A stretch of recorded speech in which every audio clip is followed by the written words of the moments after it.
बच्चों, क्या रकम मेमोरियल CBSE स्कूल मुधोल आपका स्वागत करता है। बच्चों, पिछले कक्षा में हम बाल महाभारत कथा पाठ में कुंती मतलब 5वां अध्याय कुंती के बारे में हम चर्चा किए थे।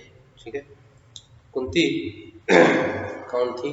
ठीक है, वह किसकी पुत्री थी, किसके साथ उसका विवाह हुआ, यह सब विषय हम पिछले कक्षा में बच्चों चर्चा किए थे।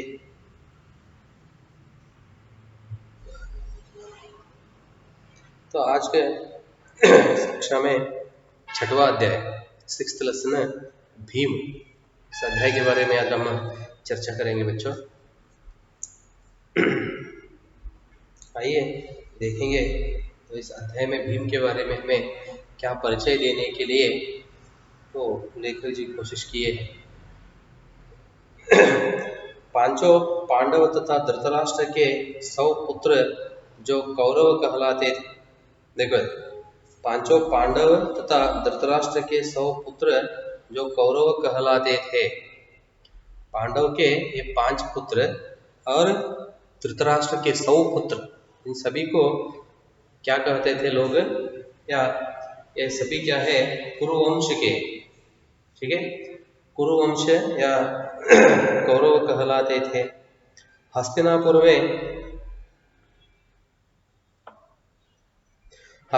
में साथ साथ रहने लगे। ठीक है, तो 5 पांडवों का जन्म कहाँ हुआ था बच्चों? जंगल में हुआ था। यह सब आप जान लिए, पिछले कक्षा में इसके बारे में आप जानकारी हासिल किए हैं। 5 पांडवों का जन्म जंगल में हुआ था। ठीक है, तो उनके पिताजी मतलब पांडव मरने के बाद क्या होता है, तो वन के ऋषि मुनियों ने कुंती और ये 5 पांडवों को साथ ले आकर उन्होंने क्या किया, हस्तिनापुर के भीष्म पितामह को उन्होंने सौंप दिए थे। ठीक है, तो बाद में क्या हुआ, हस्तिनापुर आने के बाद पांडव के 5 पुत्र और धृतराष्ट्र के 100 पुत्र जो कौरव कहलाते थे, वे सभी ये 5 और ये 100 पुत्र धृतराष्ट्र के, ठीक है, सभी मिलकर क्या करने लगे, साथ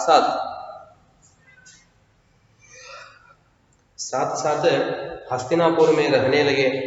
खेल कूद हंसी मजाक सब में वे साथ ही रहते थे। खेल कूद मतलब खेलना। ठीक है, अब आप ये पाठशाला आते हैं ना सभी बच्चे, ठीक है, अब आप 7वीं कक्षा में पढ़ते हो तो बाकी कक्षा के बच्चों के साथ खेलते हैं नहीं, उसी तरह बड़े छोटे थे लेकिन खेलकूद में वे क्या करते थे, सभी मिलकर हंसी मजाक सब वे साथ ही साथ रहते थे। खेलना कूदना, ठीक है, हंसी मजाक करना, यह सब विषय में वे क्या करते थे, सभी मिलकर साथ ही खेलते थे और रहते थे। शरीर बल में पांडव का पुत्र भीम सबसे बढ़कर था। शरीर बल में मतलब भीम बहुत क्या था, वो बलवान था। ठीक है, शरीर बल में और शक्ति में भीम धृतराष्ट्र के सभी 100 पुत्र हो या पांडव के और बाकी 4 पुत्र हो, इन सभी में से वह क्या था, बहुत बढ़कर था। मतलब इन सभीयों से भी ज्यादा बलवान था। ಇವರೆಲ್ಲರಿಗಿಂತಲೂ ಬಹಳ ಶಕ್ತಿವಂತನಾಗಿದ್ದ ಯಾರು, ಭೀಮ. ಶರೀರದ ಬಲದಲ್ಲಿ ಅಥವಾ ಶಕ್ತಿಯ ವಿಷಯಕ್ಕೆ ಬಂದ್ರೆ ಏನಪ್ಪಾ ಅಂತಂದ್ರೆ, ಈ ಎಲ್ಲ ಧೃತರಾಷ್ಟ್ರ 100 ಪುತ್ರರಾಗಿರ್ಬೋದು ಅಥವಾ ಪಾಂಡವಿನ ಇನ್ನೂ ಉಳಿದ 4 ಪುತ್ರರಾಗಿರ್ಬೋದು, ಎಲ್ಲರಿಗಿಂತಲೂ ಏನಾಗಿದ್ರೆ ಅವನು ಬಹಳ ಬಲಶಾಲಿಯಾಗಿದ್ದ. खेलों में वह दुर्योधन और उसके भाइयों को खूब तंग किया करता था। तंग करना मतलब चिढ़ाना होता है ना, काढ़िसुವುದು। खेलों में वह दुर्योधन मतलब ये कौन है, धृतराष्ट्र के ज्येष्ठ पुत्र। धृतराष्ट्र के क्या वो 100 पुत्र थे, उसमें यह पहला पुत्र मतलब सबसे बड़ा पुत्र, ज्येष्ठ पुत्र बोलते ना। ಈ 100 ಮಕ್ಕಳಲ್ಲಿ ಒಬ್ಬ ಹಿರಿಯ ಮಗನಾಗಿದ್ದ, ಯಾರೋ दुर्योधन। कहते देखो ना, दुर्योधन और उसके भाइयों को खूब तंग किया करता भीम ने। खेलों में आए तो खेलने लगे तो वो क्या करता था, भीम दुर्योधन और दुर्योधन के सभी भाइयों बहुत तंग करता था, मतलब उसको बहुत उन्होंने चिढ़ाता था से दुर्योधन और उसके भाइयों को। यद्यपि भीम मन में किसी से वैर नहीं रखता था और बचपन के जोश के कारण ही ऐसा करता था। फिर भी तंग करता था, उनको चिढ़ाता था, फिर भी मन में किसी विषय के बारे में भी वैर नहीं रखता। मतलब वैर मतलब द्वेष, ठीक है। किसी के बारे में भी उन्होंने द्वेष नहीं रखता था। ಅವರನ್ನ ಕಾಡಿಸ್ತಾ ಇದ್ದ ಕೇವಲ ಇದೆಲ್ಲಿರಿ ಆಟ ಆಡುವಾಗ, ಆಟ ಆಡುವಾಗ ಅಂತ ಅವ್ರನ್ನ ಕಾಡಿಸ್ತಾ ಇದ್ದ. ಅವ್ರನ್ನ ಸ್ವಲ್ಪ ಏನ್ ಮಾಡ್ತಿದ್ರಿ, ಅವರನ್ನ ಸಿಟ್ಟು ಬರುವಾಗಿ ಕಾಡಿಸ್ತಾ ಇದ್ದ.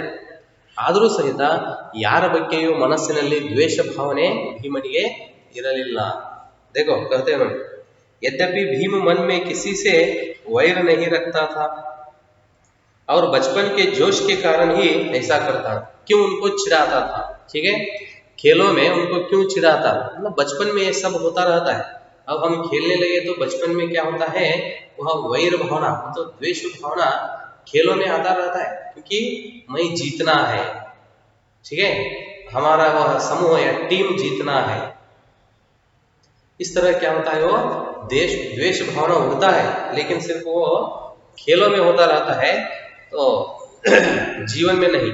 तो उसी तरह इधर भीम का भी स्वभाव था।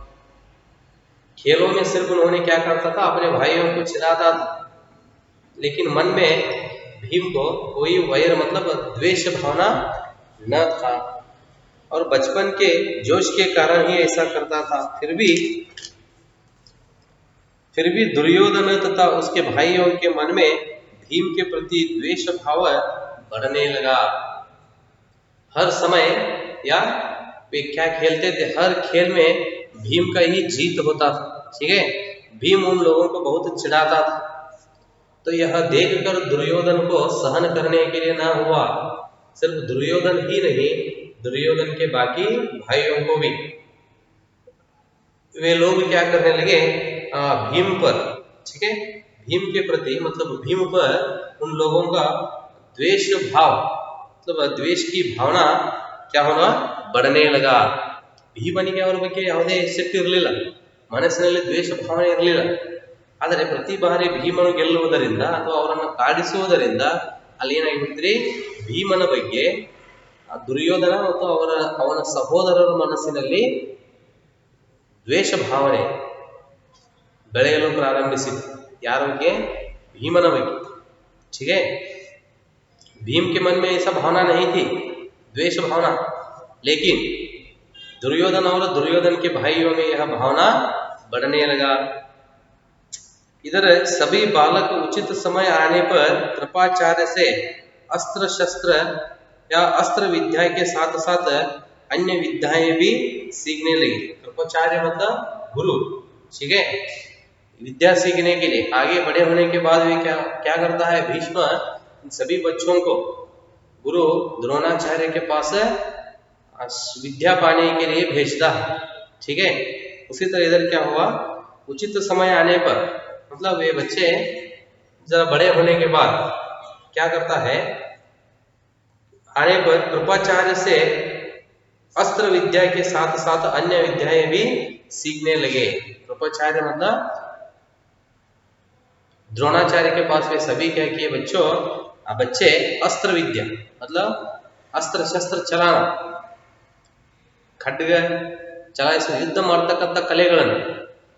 अब राजा हो तो यह सब विद्या उस राजा सीखना अवश्य है. ठीक है, अस्त्र शस्त्र की विद्या.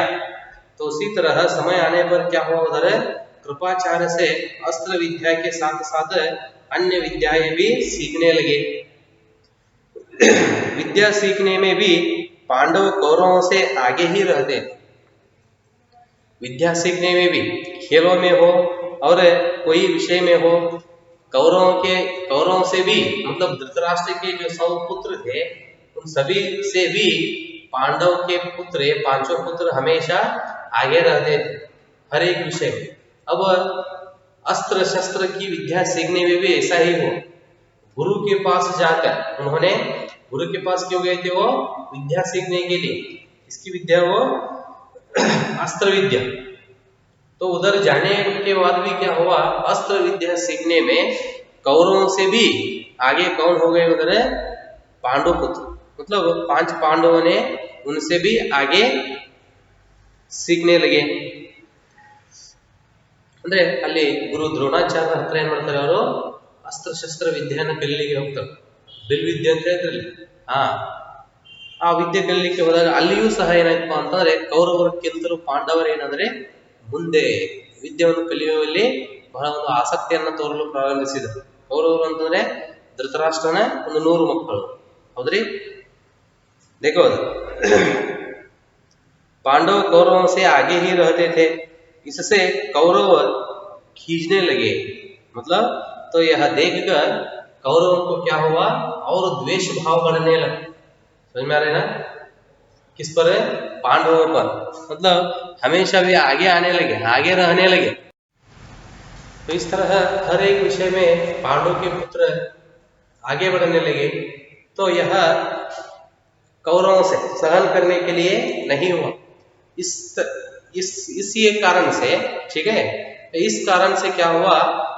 पांडवों पर मतलब क्या हुआ? पांडव के पुत्र थे, उन पर भी क्या होने लगा? ये धृतराष्ट्र के पुत्र में, दुर्योधन और उनके भाइयों में द्वेष भावना बढ़ने लगा. ठीक है, देखो क्या कहते हैं उन्होंने, इससे कौरव और खींचने लगे. खींचना मतलब क्या होता है?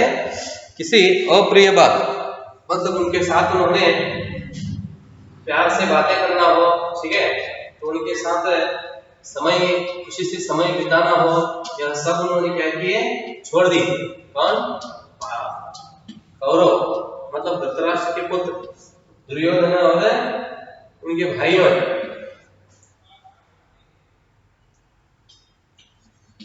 किसी अप्रिय बात, द्वेष भावना से बातें करने लगे. समझ में आ रहे ना? सभी खींचने लगे. दुर्योधन पांडवों को हर प्रकार से नीचा दिखाने का प्रयत्न करता था. देखो तो दुर्योधन मतलब कौरव के जो 100 पुत्र थे उनमें से वह ज्येष्ठ पुत्र, बड़ा पुत्र, ठीक है, वो तो क्या करने लगा? देखो दुर्योधन पांडवों को हर प्रकार से, ठीक है, नीचा दिखाने का प्रयत्न करता रहा. समझ में आ रहे ना? जो लोग नहीं, दुर्योधन पांडवों के सभी पुत्रों को क्या करने लगा? उन्होंने हर एक विषय में, ठीक है, और उन्होंने हर प्रकार से उन लोगों को नीचा दिखाने का प्रयत्न करता रहा. ಅಂದ್ರೆ ಅವರನ್ನ ಹೀಯಾಳಿಸುವುದು, ಹೌದ್ರಿ, ಅಥವಾ ಅವರನ್ನ ಸೋಲಿಸುವುದು, ಯಾವುದೇ ಒಂದು ವಿಷಯದಲ್ಲಿ ಅವರನ್ನ ಹೀಯಾಳಿಸತಕ್ಕಂಥ ಗುಣವನ್ನ ಏನ್ ಮಾಡಿದವನ? ತೋರಿಸಲು ಪ್ರಾರಂಭಿಸಿದ. ಯಾರು? दुर्योधन. तो इससे हमें यह समझ में आता है कि दुर्योधन को उन लोगों की या पांडव पुत्रों की क्या वो होशियार था, ठीक है, तो उनकी बुद्धि को सहन करने के लिए उसे न हुआ. ठीक है, होशियार, शार्प बोलते ना, वही. नीचा दिखाने का प्रयत्न करता रहा. भीम से तो उसकी जरा भी नहीं फटती थी. वो बहुत कोशिश करने लगा. कौन? दुर्योधन. लेकिन उसका भीम पर कुछ भी प्रभाव या असर न पड़ता था. ठीक है, एक बार सब कौरवों ने आपस में सलाह करके यह निश्चय किया कि भीम को गंगा में डुबाकर मार डाला जाए. देख लो, सभी यह देखने के लिए ना हुआ, मतलब सहन करने के लिए न हुआ दुर्योधन को. तो एक बार दुर्योधन और अपने सभी भाइयों के बीच में एक विषय के बारे में उन्होंने क्या किए? चर्चा की. सभी मिलकर ಎಲ್ಲರೂ ಕೂಡಿ ಏನು ಮಾಡ್ತಾರೆ? ಒಂದು ನಿರ್ಣಯವನ್ನು ಮಾಡ್ತಾರೆ ಕೌರವರು. देखो एक बार सब कौरवों ने आपस में सलाह करके, सलाह मतलब आदेश, आपस में मतलब बीच में अपने आप को यह निश्चय किया कि भीम को गंगा में डुबाकर मार डाल जाए. क्या करना है? तो भीम को हम क्या करना है? गंगा नदी में डुबाकर, ಅವನನ್ನ ಗಂಗಾ ನದಿಯಲ್ಲಿ ಮುಳುಗಿಸಿ ಅವನನ್ನು ಏನ್ ಮಾಡ್ಬಿಡೋಣ? ನಾವು ಸಾಯಿಸಿ ಬಿಡೋಣ ಅಂತ ಹೇಳಿ ಏನ್ ಮಾಡ್ತಾರೆ? ಎಲ್ಲರೂ ಕೌರವರು ಸೇರಿ ನಿರ್ಣಯವನ್ನು ಮಾಡ್ತಾರೆ. देखो गंगा में डुबोकर मार डाला जाए और उसके मरने पर युधिष्ठिर अर्जुन आदि को खरीद करके बंदी बना लिया जाए। तो हम क्या करेंगे सभी, मतलब ये कौन सोचते हैं इस तरह, कौरवों ने, सभी कौरवों ने मिलकर क्या करते हैं, उन्होंने अपने बीच में चर्चा करते हुए एक निर्णय करते हैं। उन्होंने क्या करते हैं, भीम को हम क्या करना है, गंगा नदी में डुबोकर, उन्होंने गंगा नदी में मुड़ीगिसी साई से बिडोना है, ठीक है। तो उसके बाद क्या होता है, युधिष्ठिर और अर्जुन को हम क्या करेंगे, बंदी बनाया जाए। अरे ಅವನ ಸಾಯಿಸಿದ ನಂತರ ಅವನ ಸಹೋದರರಾಗಿರತಕ್ಕಂಥ ಭೀಮ ಸರಿ ಯಾರೇ युधिष्ठिर ಮತ್ತು अर्जुनನನ್ನ ಏನು ಮಾಡೋಣ, बंदिसी बिडोना। तो इस तरह वे क्या करते हैं, फैसला करते हैं। ठीक है बच्चों, यहाँ तक रहने तो देखेंगे आगे क्या होता है। उन्होंने क्या हुआ, निर्णय किए थे, क्या हुआ, क्या निर्धार, ठीक है, फैसला किए थे, उसमें वे सफल होते हैं या नहीं, या आगे का विषय हम अगले कक्षा में देखेंगे बच्चों। धन्यवाद।